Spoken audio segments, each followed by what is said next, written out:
Hello， 大家好，歡迎翻嚟我呢個大頭頻道啦。好，今日我要介紹嘅就係呢樣嘢啦，係咩嚟嘅呢？我就開咗呢個包先，今日啱到嘅啫，新鮮熱辣啊！等先，So 攞個剪刀嚟先。好，基本上呢樣嘢呢，就俾個提示大家啦，就係呢樣嘢係Samsung嚟嘅，So 佢就買一送一啦，就買一送一就係點講呢？唔係買一送同樣嘅嘢，係送呢樣嘢啦。Charger 冇錯啦，等先攞咗個單先。So 今日呢要介紹嘅呢就係呢個 S20 FE 啊，睇到冇大家？好似有少少散光，係 FE， 就呢個就係FE 就係 stands for 嗰個 Fan Edition 啦。然後我買呢個嗰時候，佢又送呢個啦，就因為我喺Shopee 嘅時候，佢點講啊？佢 promotion 嘅時候買嘅啦。所以我呢個版本呢，就係LTE 版本啦，128啦，就比較平啲啦，大概馬幣2000蚊左右啦。然後佢就有送呢個wireless 嘅 pad 啦，就呢個係P 唔知乜嘅，我唔記得佢嘅 P 係咪有寫喺下邊？佢嘅嗰個 model 係 P 唔知乜嘅3105好似係 OK。So 呢個就佢就已經係佢之前我講咗，佢已經係幫我打開咗佢個銷，因為佢需要攞嚟點講呢？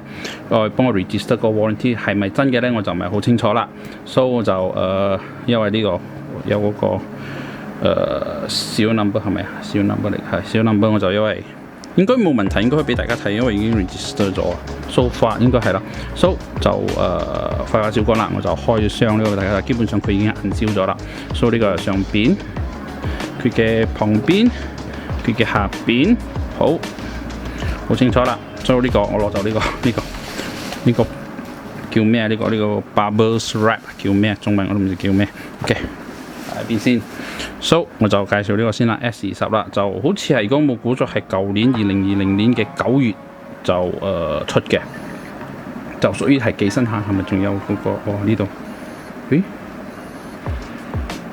佢連翻去啊？好似唔係喎，呢個仲有燒咗嘅喎。咁同我講，佢講個銀燒 for registration purpose 啊，即係講我註冊個 warranty。等下先啦，我攞個刀先。搞掂喺邊？好，開俾大家睇下。真一隻，佢呢個係拉雲達顏色喎。呢個拉雲達係咪？因為我買呢個顏色係拉雲達啦。咁係咪呢啲盒嘅呢個字應該唔會啦？跟住嗰個你嘅電話嘅顏色嚟咩啊？好，一開睇先。好，就呢個就係佢嘅 S20本身啦。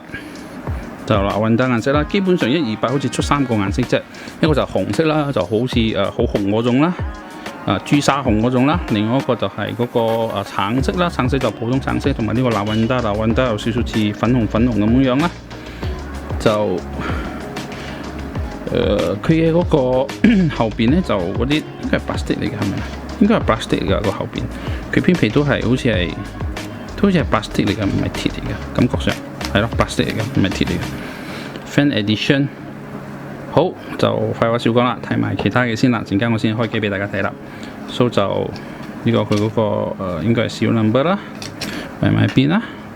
佢嘅嗰個 power charger 啦，基本上係一樣嘅啦，同嗰啲之前嗰幾代都一樣嘅啦。OK， 仲有啦。So 就呢個咩嘅呢個？冇嘢嘅，空喎呢個。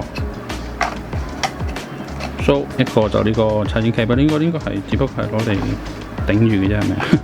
其實冇理氣。So 呢個就係佢 cable 啦 ，original 嘅 Samsung cable 啦，係Type C 嘅啦。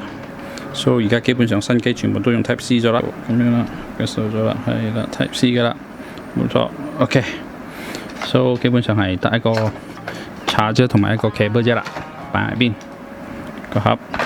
好，我就睇佢嘅嗰個機本身啦。個盒係咪邊先？開機應該係呢度。佢嘅嗰個嗱，睇到冇？睇到應該。佢嗰個由左手邊呢度冇咩嘅喎，冇掣撳嘅喎，冇 button 嘅喎，全部喺晒右邊咗喎，同好似嗰個叫咩啊？係咪嗰啲華為啊、小米一樣？OK， 開緊機啦 ，Starting Android。，so 都英文就哎呀，原來 English、United Kingdom 啦，馬生啊都係用咩嘅啦，英國英文。so 就無閃卡就next 就 next 啦。Smart Switch Later， 我上去睇入邊佢嘅嗰個有幾 smooth 啫。more accept 啦，冇理佢啦，因為各項我都係用 skip anyway， 好多嗰啲 set up 要做 ，smart 調都唔需要。next skip， 我老嘅 skip， 真係好多嘢搞。finish， all done，OK， 快啲開機 ，yeah。3個喎，呢個係咪可以放超過3個？睇下先啊，我試下。可以嘅，盡應該係5個咁冇錯，可以放6個冇。唔得5個，同嗰啲舊嗰啲一樣，盡可以放5個button喺下邊，5個 app 喺下邊。so 就幾順下啦，佢嘅 original 就得咁樣啦，可以記食幾個button。好，就睇下佢嘅，哎呀 ，try again，connect to network。點？哦，撳錯咗。好，嬲，想睇下佢嘅影相。好，我就影下呢個佢嘅相，影下相先。相機呢度。OK。好。影相佢嘅。我試下用我嘅Note 嚟比較下，睇佢嘅嗰個分別大唔大。所以呢個就係我嘅Note 影。好，相就所以呢個我呢個睇你睇個顏色冇？又真係有少少唔同。我呢個顏色咧就。有少少帶少少黃啦，呢個右手邊呢個係 Note 8嚟嘅，呢個就係 S20FE 就比較 blue 啲啦。睇落嚟真係新嘅呢個比較靚啲，呢個色水比較靚啲，新機嘛，呢個舊㗎嘛。好 ，so far 就講到呢度啦嚇，佢嘅嗰個spec 嘅就我可以入去睇下佢嗰個 spec 嘅就呢架機啊，基本上唔係我噶啦，我係借嚟開下箱俾大家睇下嘅啫啦。所以用完咗我就試完咗，我又放翻去，俾翻人哋咪放翻去，還翻俾人哋噶啦。所以佢嘅入邊嘅 stock apps 就係呢幾樣嘢啫啦，唔多啦。我睇佢嘅 setting， 好啦，就呢個就電話嘅開箱就到呢度啦。所以我就開埋呢個點講啊？或者 charger 俾大家睇啦，或者 charger pad 俾大家睇啦，先一齊嚟嘅。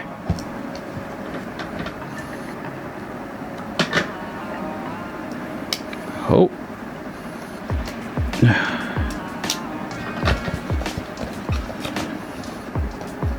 點啊？擺埋喺邊先，因為我要試下佢 work 唔 work 啊！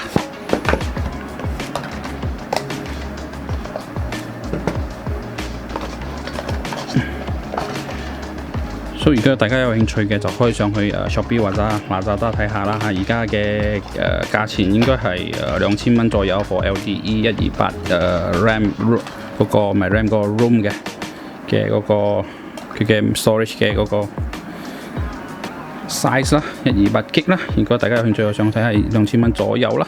所以呢個又嚟多一個 charger 啦，呢個就係黑色嘅，我睇呢個比較靚啲喎，quality好似好啲咁樣喎呢個。好。放呢度，然後 OK USB-C 呢個唔知可唔可以直頭插嘅咧？等我試下先啦。應該可以啦，因為基本上佢係一樣嘅嘢，應該可以插電嘅。呢個應該係直接插落去。好，對落去先，係冇錯啦，即刻嘅 Fast Charging 33，冇問題啊。好，我就試下呢個。Charging Pad P30105，死我都冇乜記得，冇理佢啦。好，冇錯，冇問題，係可以出嚟。大家睇唔睇到啊 ？zoom 入少少，等陣我再攞走，再試下。係冇錯，係 work 嘅。好，今日嘅開箱就到此為止啦。呢個電話就唔係我噶啦，所以我就冇辦法去點講啊，試俾大家睇啦，佢嘅好唔好用啦，佢功能啦，佢嘅速度或者點樣樣啦。